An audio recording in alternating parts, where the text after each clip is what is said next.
In New York City, Eddie is trying to get his van back from the repair shop, but even offering all his rent money isn't enough to pay the bill. At that moment he gets a call from his daughter Sarah, but he ignores it to keep arguing with the mechanic.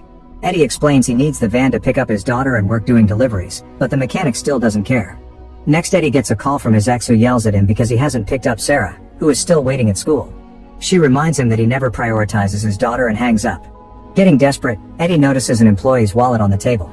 He provokes the owner until he's pushed against the table, which allows him to steal the wallet without anyone noticing. After he leaves, he checks the wallet and is disappointed to see it doesn't have much money. When he reaches the main avenue, he looks around for potential victims, but there's nothing unattended. He starts tugging on car door handles, hoping to find one that's unlocked to no avail. One of the cars has a barking door that startles him, only for Eddie to befriend it and even give it some water. He also tries calling his friends to ask them for money, but nobody helps him. Buying lottery tickets doesn't work either because none of them have prizes. The next time Sarah calls Eddie, he does pick up and he has to hear her complain about abandoning her, but at least she also says she still loves him. After the call ends, Eddie notices a very fancy SUV in a remote parking lot and checks the door. To his shock, it's unlocked. He immediately gets inside and starts searching for anything valuable, but only finds sunglasses. When a person walks by, he makes sure to look away to hide his face. Without anything to steal, Eddie gets ready to leave, only to discover the door closed on its own and is now locked. He panics as he tries the other doors and tries to push them to no avail. When another person walks by, he has to hide again. Then he tries punching and kicking all the windows, however they don't even crack. Suddenly a tablet on the dashboard starts ringing with a call from a contact named Answer Me. Eddie ignores it and keeps on looking for a way out, unaware that someone is watching him through a hidden camera in the car.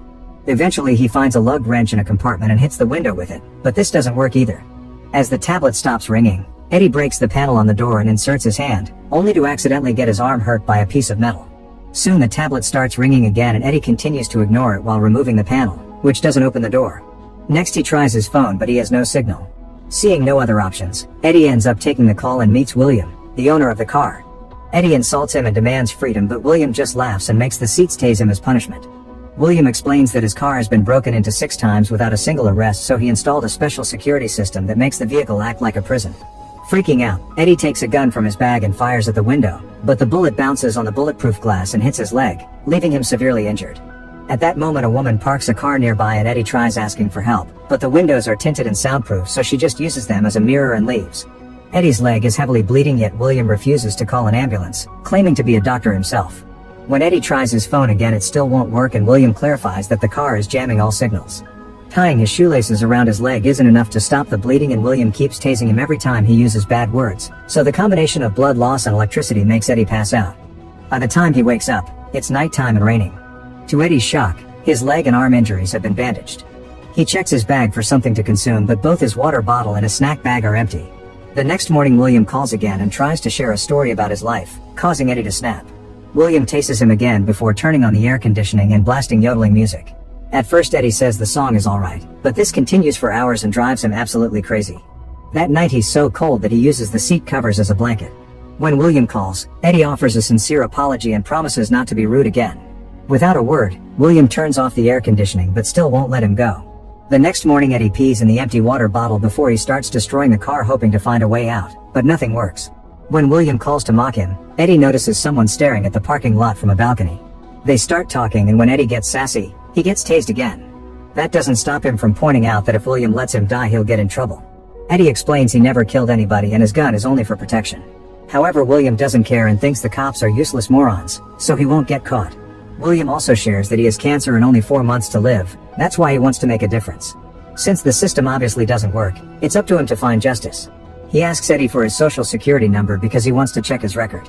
If this is Eddie's first offense, he'll be more gentle, but if he has a criminal history, he'll cut Eddie's fingers like people supposedly do to thieves in some countries. Eddie refuses to give him the number and points out that people are forced to steal because the system has failed to give them a job, while rich people like William hoard all the wealth. Unoffended, William tases him again and ends the call to restart the music. In the evening the temperature in the car starts going up and Eddie has to strip to deal with the unbearable heat. He feels like the rain is mocking him and he even considers drinking his own urine, but he can't bring himself to do it. William calls to offer him water and normal temperature in exchange for his social security number, and Eddie has no choice but to take the deal. Once William has the number, he turns the heat off and reveals he hid a water bottle under the seat when he came to treat his prisoner's wounds. After drinking the entire bottle in one go, Eddie tries to fall asleep, but something in the pocket of his jacket is bothering him. It's the lottery tickets he bought earlier, and there's one he hasn't finished scratching. He does so now and can't help laughing when he discovers he's won the money he needed. William calls again to know what's happening and Eddie begs for food, sincerely apologizing for his crime with a rather sweet speech. Deciding that Eddie is not a psycho, William opens the glove compartment to reveal a snack. Eddie immediately grabs it and notices a switch inside before it closes up. William hangs up when he receives another call, but Eddie can hear his voice on the speakers and the conversation confirms William is a doctor. Then the man announces he must go. Eddie notices the figure on the balcony moving, which means that's his captor. Once William has left the balcony, Eddie raises his middle finger for the camera and gets no reaction, which means William isn't watching him anymore. Then Eddie breaks the glove compartment and takes a picture of the circuits inside so he can analyze what he's working with.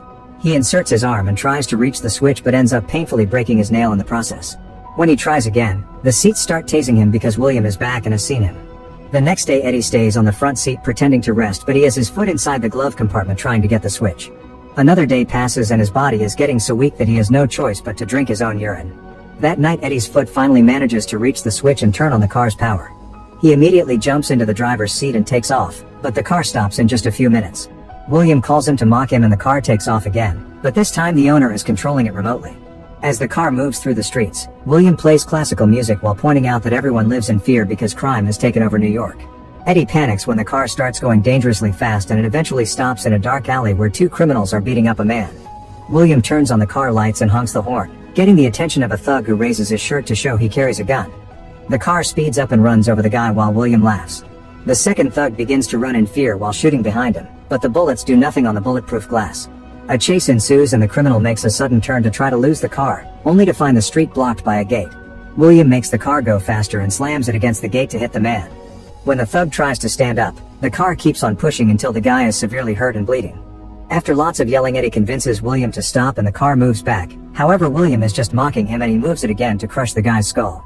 A furious Eddie starts to yell all kinds of bad words, so William plays loud music while sending the car through the streets again. It's going very fast and barely manages to dodge other incoming vehicles.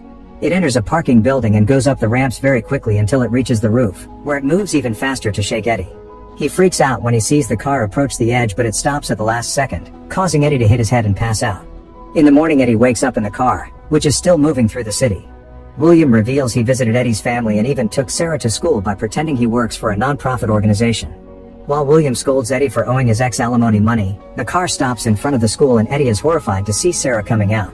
She goes home alone and the car starts following her to the point it passes right next to her as if trying to kill her.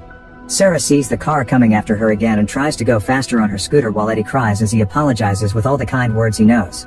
This isn't enough for William, who makes the car go faster.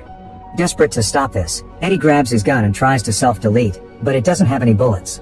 William makes the car dodge Sarah just in time and explains he took the bullets when he stitched Eddie up. The rest of the day Eddie stays silent while William continues to rant against the system.